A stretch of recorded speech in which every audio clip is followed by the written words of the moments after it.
Hi, do you really need a tripod? Okay, hands up. I've gone over to the dark side and I've resorted to a clickbait title, which really should have said, do you or when do you really need a tripod?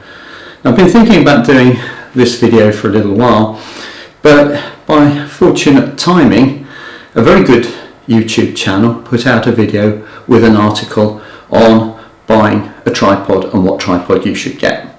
And the advice given was very good and extremely well presented. But from my working life, I was always taught to challenge assumptions. And the assumption in this case was given by the presenter introducing the piece. And what it says was what I've got on the screen here. A good tripod really is an essential piece of kit for both amateurs and pros alike. Well, is that actually true? I would suggest it really depends on what you do, what sort of photography you do. And I was quite heartened to watch a video of Mark Littlejohn, who won Landscape Photographer of the Year, I think it was in 2016, who said that a lot of the time he doesn't use a tripod. He finds it gets in the way. He uses a tripod when he has to, at the start and the end of the day or for long exposures, but for a lot of his photography he doesn't use one. So I would challenge the word assumption.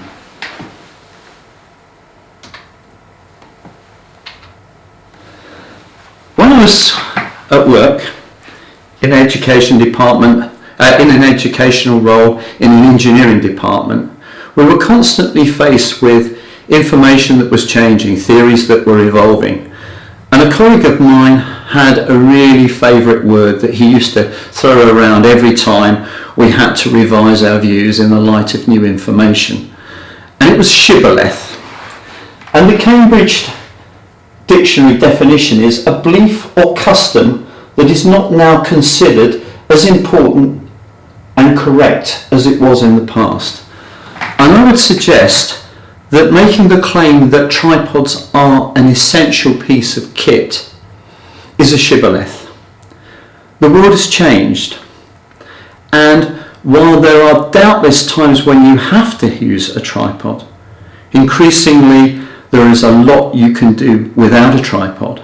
And if you're starting out and you're trying to build up kit, whether or not you should be spending an enormous amount of money on a tripod is something you should be giving serious consideration to, and not just taking simple advice that it's essential. Now, I'll just give you an illustration here. When I started out fairly seriously in the digital area, I started off with a Nikon D70, and I bought the sort of tripod that everybody says you should never buy. I bought a cheap tripod. I think it cost me about £20, lightweight aluminium, the sort of thing that always rocks and you will always regret buying it because you'll have to go out and buy a better one. Well, that tripod is supporting the camera that is videoing this presentation now, and a lot of the time I use it to stand a flash on. So I got a lot of use out of that. And in fact, I've taken enough pictures that have sold to more than cover the cost of the tripod. So that advice, even back then, I would suggest was suspect. But the reason the advice was given was simply the weight of the cameras. Now, when I moved on from a D70, I bought this one. So this is D200. This is a fairly hefty camera. And so with an L bracket on here, the camera, this is an 18 to 70 mm lens. The camera and the L bracket weigh in at about 1.7 kilos. The tripod I've got here is a Manfrotto A55B. It's an aluminium version, and back in the day it cost me about £100. And this is the sort of tripod that people recommend you should buy. This would be a lot more now, but of course you would be better off buying the carbon fibre equivalent, and you're probably talking £300–400 for either the equivalent of this or perhaps a better make. So you've got a very big heavy camera and a heavy setup. And the reason for that is to hold the camera steady. Why do you need to hold the camera steady? Well, it may well be that you're going to be out in heavy windy conditions and the tripod might shake around. Also, this is not a mirrorless camera, it has a mirror. One of the reasons I got it was because this has a mirror lockup facility, because if you don't separate the mirror going up from the shutter, you will get a lot of mirror shock when the shutter is triggered on a camera like this. So you've got a rigid tripod to support the camera, you've got a camera that is designed with a fudge really to get around the shock of the mirror, and the whole lot weighs in, camera and tripod in this combination rise in at around 5.6 kilos. The other issue with this is this camera back in the day maxed out really sensibly at about 1600 ISO. I never got a decent picture out of this over 1600 ISO, and I only ever got 2 or 3 what I would call acceptable pictures at 1600 with this, and they weren't landscapes, they were other things. So you've got a lot of issues with this. You're committed to relatively low shutter speeds, so you have to hold steady for extended periods, even for relatively simple shots, no image stabilisation, possibility of shutter shock, and a very weighty system. Move on 10-15 years, and what I've got here is a Lumix GX9. Now, the Nikon was a 10 megapixel camera. This is a 20 megapixel camera. So the shutter speed requirements are going to be more rigorous for this than they would be for the Nikon. But this is a mirrorless. There is no mirror shock on this. There may well be shutter shock, but it has the option of electronic shutter, so you can get around that. It also has, with the right lens, the possibility of 4 stops dual image stabilisation. So now you're getting to a stage where the constraints on the shutter speed you use in everyday shooting are very much less severe. And if you take the old idea that you would work on the basis of the reciprocal of the focal length to give you the shutter speed, the lens I've got on here is a 14-45, so with a cropping factor of 2, that is about 28-90. The lens I had on the Nikon was 18-70.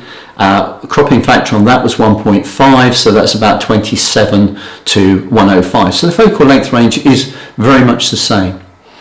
But you've got the image stabilisation, you've not got the mirror shock, you can do away with shutter shock, and you've got a camera here that weighs about 800 grams with correspondingly lighter L bracket, and putting it on a tripod which is very much lighter, in fact lighter than the one that I first bought that I was told would be totally unuseful. The whole thing weighs in at about a quarter of the Nikon Manfrotto combination. So I have a system here that will enable me to hold this camera on a tripod should I need to, and really there are a couple of issues with a tripod of this size that a lot of people would criticise. One that is very low, but then equally you could say that a lot of people use a tripod at head height without ever really thinking about it.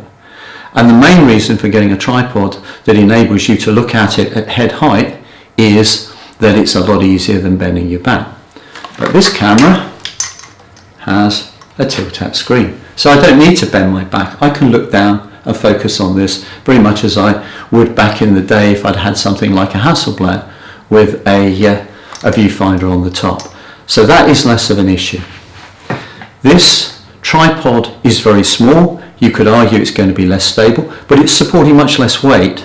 And also, why shouldn't I put the image stabilisation on? If this is just jigging around a little bit, I could put image stabilisation on. It's no different from me holding the camera and possibly not being able to hold it perfectly steady. So the image stabilisation potentially helps me even on the tripod. So I'm arguing here really that if you go for a tripod, you need to very much think about the kit that you're using now, and don't go for advice that was based on equipment of maybe 10-15 years ago that was very much heavier and very much more limited in its technical capability. Now the other thing that I'd like to do is just show a couple of pictures to illustrate what is achievable with these sorts of cameras. The first one I'm going to put up is going to be of an otter. Not a landscape picture, but it illustrates the limitations even of a tripod. And this picture was taken on a morning dog walk. I knew there were otters around. I've got, if you look at my channel, you'll see various video clips of otters. We're fortunate that they've colonised the lake near where I live, and you can see them fairly frequently. But this morning, this otter climbed out of the water and climbed up a tree. And I was on a bridge by the tree with my dog, tied the dog to a stanchion on the bridge, and I had this GX9 with 100 to 300 millimeter lens, set it to 200 millimeters, and I took a picture, which is the one I'm showing now. And that was taken at 200 millimeters on that lens, 400 millimeter full frame equivalent, at a 25th of a second. So I've got, with this lens camera combination, 4 stops of image stabilisation. You'll see that the tree that the otter is maybe not perfectly sharp, but it's not bad. But look at the otter's paw where it's scratching. It's a blur. So even with a tripod, I might have got the tree sharper. It wouldn't have solved the problem of the otter moving. Really, I'm limited to probably about 150th of a second to freeze that movement of that otter's paw. So even with wildlife shots, tripods aren't a universal panacea. Now the next shot I'm going to show was taken in a walk through a woodland. And this was taken at a 60th of a second, base ISO, and handheld. But again, the lens camera combination I got was dual image stabilisation. So that 60th of a second was probably equivalent to something like a 500th of a second or something in that order if I didn't have image stabilisation. So again, for a walk around, did I really need a tripod? The image is sharp, certainly sharp enough to be accepted for the stock image library I use. No problem with that at all, and would print out perfectly adequate at A3. So I've got no issues with that. The thing you need to think about is if you don't have a really high-end tripod, you might lose some opportunities. But if you're looking out every time you go out thinking, I've got to lug 3 or 4 kilos, 5 kilos maybe, of gear around, maybe you won't go. Maybe you won't go as far. So you'll miss different opportunities. If you've got a camera that weighs less than a couple of kilos, complete with lens, that enables you to take sharp landscape shots without needing a tripod, then I would suggest that you'll get more shots than you'll lose. If you compromise a little bit further by buying a tripod like this, and this tripod cost me about £60, it weighs less than a kilo. Okay, it's low, but it has got a center column that is removable, so you can get it low to the ground if you want to take close-up shots of flowers or things low to the ground. It's a very versatile piece of kit. It's not heavy and it lacks some stability, but you've got the image stabilization.